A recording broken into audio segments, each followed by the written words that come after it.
मतलब इसको साधारण मत समझना कि आप ऐसे मौज मस्त, नहीं, खूब भजन करो। ब्रह्मचर्य बहुत जोर का ये यम है। ब्रह्मचर्य के बिना जीवन मृत है, मृत जीवन। ब्रह्मचर्य अमृत है। मन, वाणी, शरीर बड़ा भारी इनका साधना में योग है। अष्ट प्रकार के मैथुनों का सर्वथा त्यागी ही ब्रह्मचारी कहा जाता है। पूज्यपाद श्री उड़िया बाबा जी महाराज, मूर्तिमान ब्रह्म, ब्रह्मचर्य ही महान सामर्थ्य, परम पुरुषार्थ, भगवत प्राप्ति का प्रबल साधन है। परम सुख का, परम शांति का, परम स्मृति का, महान धृति का ये प्रधान साधन ब्रह्मचर्य है। जो इस साधन से हीन है वो मृत हैं, खुद देख ले। स्मृति काम नहीं, शरीर में विशेष रजोगुण का प्रभाव, भोग वासना से जलता हुआ हृदय, छल कपट, आगे चलकर शरीर पीड़ा से युक्त हो जाना, बुझा बुझा स्वभाव रहना, हृदय में एक विशेष चिंता, कल्पनात्मक भय, विषाद और पशुवत आचरण, ब्रह्मचर्यहीन जीवन। जो ब्रह्मचर्य धारण करना चाहे, भगवत मार्ग में जो चलते हैं उनके लिए तो है ही, पर जो भी परम सुख, परम आनंद और लोक में उन्नति, परलोक में परम पद, उसे ब्रह्मचर्य अवश्य धारण करना चाहिए। वैरागी के लिए नैष्ठिक ब्रह्मचर्य, आजीवन ब्रह्मचर्य। प्रवृत्ति गृहस्थ मार्ग के लिए संयम पूर्वक ब्रह्मचर्य का बर्ताव करना। जब तक पाणी ग्रहण संस्कार ना हो तब तक ब्रह्मचर्य अवश्य रहो। यदि उस समय तक ब्रह्मचर्य नहीं रहते तो तुम गृहस्थी को ठीक से नहीं चला पाओगे, वास्तविक अच्छे गृहस्थ नहीं बन सकते हो। जो तुम्हारी गृहस्थ की वृत्तियां हैं उनमें तुम सफल नहीं हो पाओगे। व्यभिचार व्यक्ति का सर्वनाश कर देता है। 20 वर्ष या 22 वर्ष की अवस्था तक तो सबको, जो भी बच्चे हैं उनको शिक्षा देनी चाहिए, ब्रह्मचर्य का ही पालन करें। बहुत सुंदर खेती गेहूं की लहलहाती हुई है, और देहाती भाषा में उसे गलेत कहते हैं। गलेत मतलब बाली निकलने को है। अब काट लो आप, एक दाना नहीं मिलेगा, और थोड़ा रुक जाओ धैर्य पूर्वक, बाली आ जाने दो, उसमें दाना पड़ने दो और दाना पक जाने दो, तो 1 बीघा खेत में 40 मन गेहूं होगा। ऐसे ही जो आप 13-14 वर्ष की अवस्था से आपके अंदर परिवर्तन होता है, एक भोगाकर्षण होता है सबके अंदर, सबके अंदर। जो इस भूमि में जन्मा है, या भगवान या भगवत प्राप्त महापुरुष, कारक पुरुष, उसकी बात तो अलग है। अन्यथा जो भी जन्मा है, जहां 12, 13, 14 वर्ष की अवस्था होती है तो काम वेदना जागृत होने लगती है। मन एक अलौकिक आकर्षण, भोगाकर्षण की तरफ भागने लगता है। एक चाह होती, कोई हमारा ऐसा दोस्त हो, कोई हमारा ऐसा प्यारा हो जिसको हम अपना जीवन समर्पित करें। ऐसा होता है, एक वो माया का ऐसा आकर्षण होता है।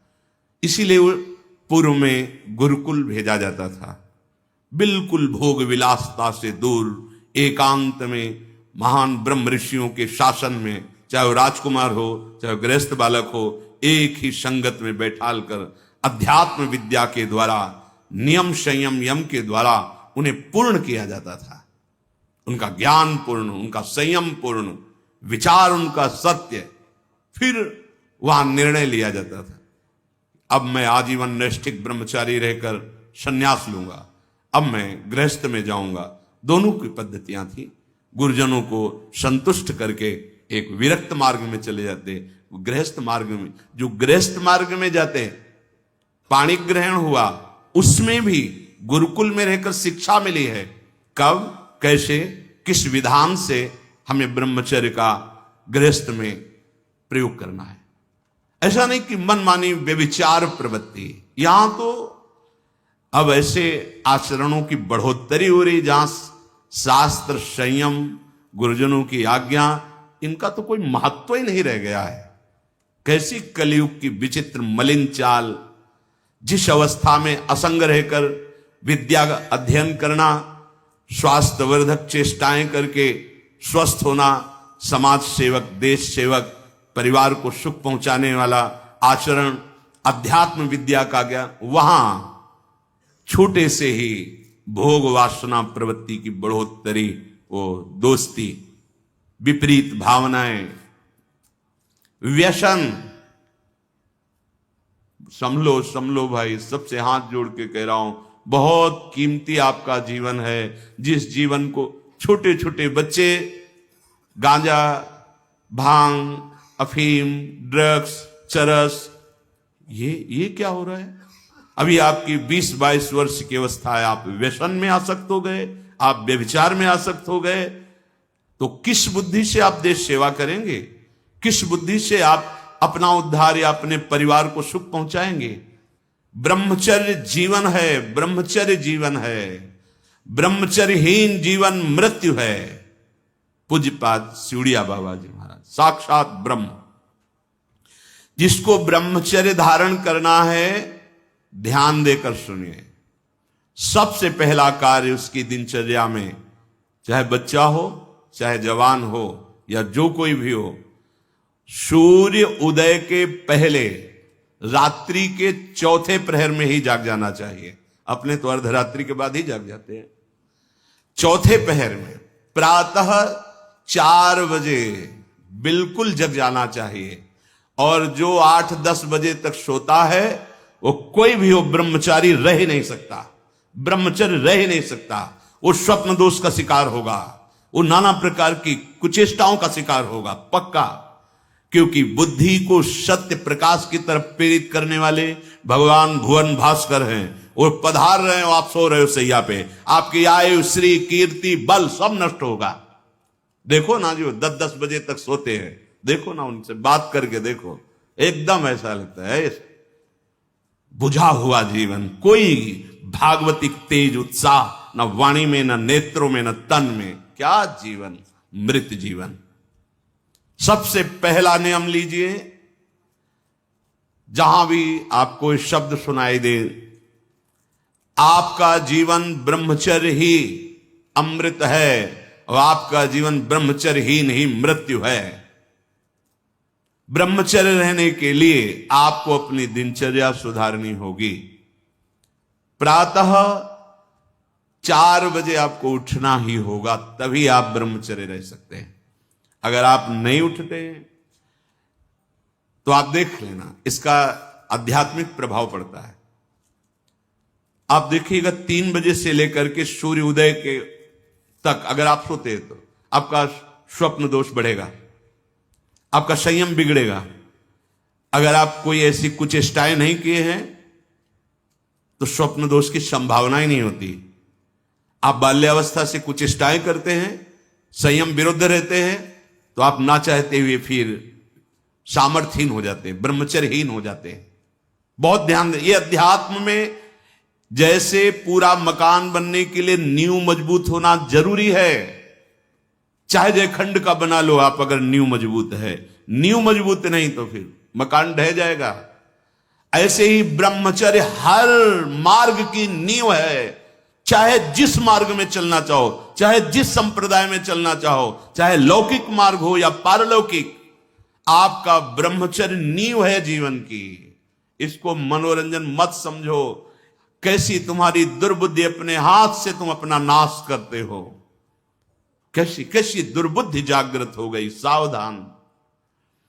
पूज्यपाद बाबा कह रहे हैं, जब प्रातः काल उठो, कोई भी हो, अगर थोड़ी भी आस्तिकता है तभी तो ब्रह्मचर्य की भावना आप धारण करोगे। तो उठकर पहला कार्य प्रभु का स्मरण। अपने तो प्रभु के स्मरण की सरसता प्राप्त करने के लिए पहले तो गुरुदेव और भक्तों का स्मरण, फिर प्रभु को। मोरे मन प्रभुअस विश्वासा, राम ते अधिक राम कर दासा। भक्त सुमिरन से भगवान बहुत जल्दी प्रसन्न हो जाते हैं। हरि को निज यस्ते अधिक भक्तन यस पर प्यार। सबसे पहले महान भक्तों का स्मरण, उनसे हमें सामर्थ्य प्राप्त होती। जब उनका स्मरण करते हैं तो उनकी भजन शक्ति, उनकी कृपा शक्ति हमको बल देती है। हमारी दिनचर्या परम पवित्र और शास्त्र सम्मत होती है। फिर बिना, जैसे आजकल वो चल पड़ा है चाय काफी, बाबा मना करते हैं। ये दिनचर्या ब्रह्मचारी की नहीं होती कि आप सुबह उठे चाय पिए फिर सो, नहीं। हाँ, जल के लिए आयुर्वेद में सिद्धांत है, बिना कुल्ला व मंजन किए आप जल पिए तो जो मुख में, वो आपके उदर को साफ करेगा जाके, आपके उदर को रोग रहित करेगा जाके। अधिक से अधिक पानी, अधिक से अधिक। अगर उल्टी हो जाती तो और अच्छा होता है। जैसे आप पिए 2-4-10 कदम टहले, आपको उल्टी लगे, अगर उल्टी कर दिया तो बहुत अच्छा हुआ, क्योंकि पित्त और सब गर्मी निकल गई। नहीं हो रही, पच गया है, फिर इसके बाद आप शौच स्नान आदि क्रिया कीजिए। फिर पवित्र जब शरीर हुआ तो जैसे भजन आवश्यक है वैसे व्यायाम आवश्यक है, वैसे प्राणायाम आवश्यक है।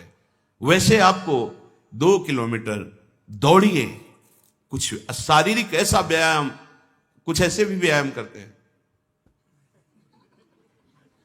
ये कोई व्यायाम पैरे से करना, बहुत से, ये कोई व्यायाम का मतलब पसीना निकले शरीर से, आपके शरीर को 1-2 किलोमीटर दौड़िए। अच्छा, बाहर दौड़ने का नहीं तो जगह जगह ऐसी सुविधाएं आजकल हो गई, वो ट्रेडमिल, हाँ उसमें, और ऐसे कुछ साधन है जिससे करिए। ये भजन है। अगर शरीर स्वस्थ है, पुष्ट है, तो आप भगवत सेवा, देश सेवा सब कर सकते हैं। व्यायाम और जैसे भजन आवश्यक। अगर तुम्हें व्यायाम ही करना है, तुम जवान हो और 3-4 खंड की सीढ़ी, तो नीचे आओ, नीचे से ऊपर 11 बार उतरो, दौड़ो, अभी व्यायाम हो जाएगा। नीचे सीढ़ी से शुरू करो और ऊपर तक जाओ, फिर नीचे आओ, फिर ऊपर 11 बार कर लो, देखो पसीना आ जाएगा, दौड़ो।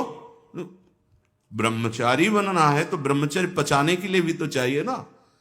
अब आधा घंटा पद्मासन, 30 मिनट कोई बहुत नहीं होता। बैठ करके आप प्राणायाम, अनुलोम विलोम, जो भी, जो आजकल शिक्षाएं भी दी जाती है इसकी, आप उसको कीजिए। आसन पे बैठिए, आपका शरीर स्वस्थ रहेगा। फिर अगर आप विद्यार्थी हैं तो जैसे हम शास्त्र स्वाध्याय करते हैं उसी भावना से आप विद्या, आप देखो अगर स्मृति आपकी प्रवीण ना हो तो बताना। और आहार आपका सात्विक हो। छोटे छोटे बच्चे, चाय काफी, ये अवस्था है बच्चों की, चाय काफी के। अब 50-60 की अवस्था हो गई, शरीर बहुत, वो ठीक है। ऑफिस में बहुत काम पड़ रहा है, वो थोड़ा ठीक है। अब नए नए बच्चे हैं और चाय काफी और ये व्यसन, भला ब्रह्मचर्य रह पाओगे? वैसे रह जाता है। परम पवित्र विचार वाला, परम पवित्र आहार वाला, परम पवित्र जब आपकी चेष्टाएं, तब इस महान शक्ति को धारण किया जाता है। ऐसे थोड़ी होता है। बड़े बड़े महापुरुषों से मिल मिलकर, रो रो कर प्रार्थना करके आप बताइए, उपाय बताइए जिससे हम अपने साधन संयम को नियमित संयम में रख सके, ऐसे भाव से चल सके। आपको तो बिना किसी प्रयास के सुनने को मिल रहा है महापुरुषों की बातें। बिल्कुल समझ, आप रह के देखिएगा, एक नवीन उत्साह। और हारिएगा नहीं। आपने यदि गलत संस्कार बना लिए तो हारिए मत। कुछ समय तक बिना चाहे वो अभ्यास आपको गिराएगा, लेकिन आप बिल्कुल नियम संयम में दृढ़ रहिए, धीरे धीरे शांत हो जाएगा। ये आप धीरे धीरे शांत हो जाएगा। अब आपकी दिनचर्या में 2 प्रकार के ब्रह्मचर्य, एक आजीवन ब्रह्मचर्य, तो वैरागी का तो आजीवन ब्रह्मचर्य होता है। जो प्रवृत्ति गृहस्थ मार्ग में, उनका संयम का होता है। शास्त्र संयम के अनुसार वर्ताव करे तो उसका जीवन बड़ा सुखमय जाएगा।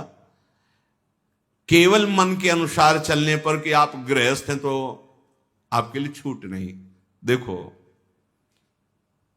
परम ब्रह्मचारी भीष्म जी अपहरण करके स्वयंवर में जीत कर जबरदस्ती राजकुमारी, वो एक राजधर्म है, मैं ले जा रहा हूं राजकुमारियों को महाराज विचित्र वीर के लिए हस्तिनापुर के सिंहासन पर आरूढ़ है, जिसकी ताकत हो छोड़ा, वो राजाओं का है। अंबा ने तो अस्वीकार कर दिया कि या तो आपने अपहरण किया, आप स्वीकार कीजिए, नहीं तो मैं उनको 2 जो। अब वो संयम को भूल गए, महाभारत प्रसंग में है